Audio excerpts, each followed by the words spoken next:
বিষ্ণুপুরের মা।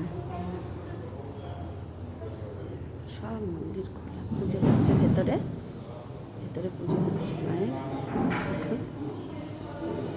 একদম সামনে থেকে কোন আর এত সুন্দরভাবে দেখতে পাই ঠাকুরকে। যে পুরো মন্দিরটাই দেখাচ্ছি।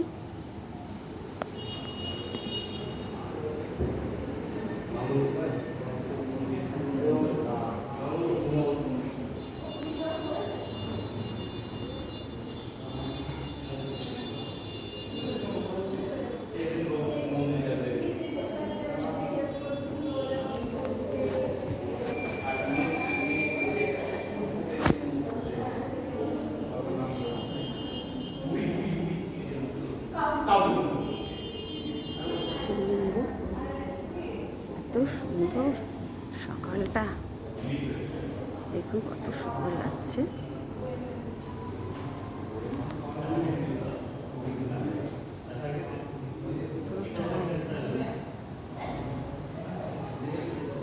সামনে থেকে দেখা দারুণ।